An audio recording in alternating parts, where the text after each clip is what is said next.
Ne pas nommer, c'est invisibiliser, et mal nommer, c'est déformer une réalité.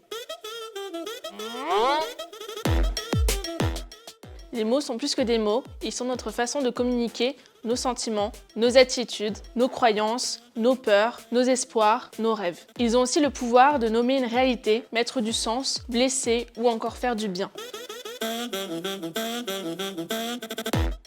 Les mots sont des outils qui influencent l'opinion et la perception de la réalité et qui peuvent être exploités idéologiquement. Le sens des mots n'est pas figé dans le temps ni dans l'espace. Par exemple, à la base du mot melon désignait une pomme et au Québec, le mot gosse veut dire testicule. Certains disparaissent de l'usage courant tandis que de nouveaux mots entrent dans le vocabulaire, comme le mot cougar. Certaines insultes sont réappropriées par les personnes visées, comme le terme queer, pute ou encore pédé.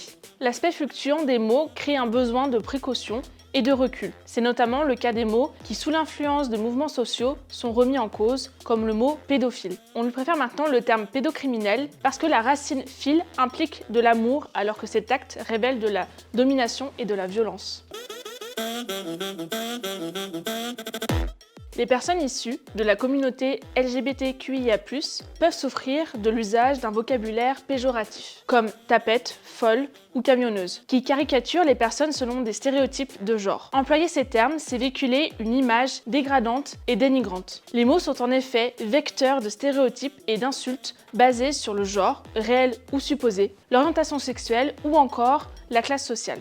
C'est particulièrement vrai à propos des mots décrivant les différentes expressions de la féminité. Bimbo, cagole, sainte-nitouche. Il est important d'avoir conscience de l'héritage d'un mot. Saviez-vous que le mot bimbo vient de l'italien lui-même, contraction du terme bambino, qui désigne un jeune garçon. Ce terme est utilisé aux États-Unis au moins depuis 1919. Dans l'argot, il désignait originellement un homme adulte, inintelligent ou grossier.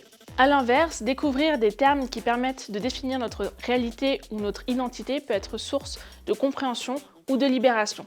Mais entendre au quotidien un vocabulaire mal employé, volontairement ou non, peut être source de détresse et de mal-être. Il n'est pas grave de ne pas être spontanément informé et ou conscient de la réalité quotidienne des personnes qui nous entourent. On peut ne pas être soi-même directement concerné ou ne connaître personne, mais il n'est pas nécessaire de comprendre quelque chose pour donner du respect et de l'estime à l'expérience de vie. Tout peut s'apprendre, à commencer par le vocabulaire relatif aux personnes, identités et vécus, premier élément qui permettrait d'adopter une posture respectueuse.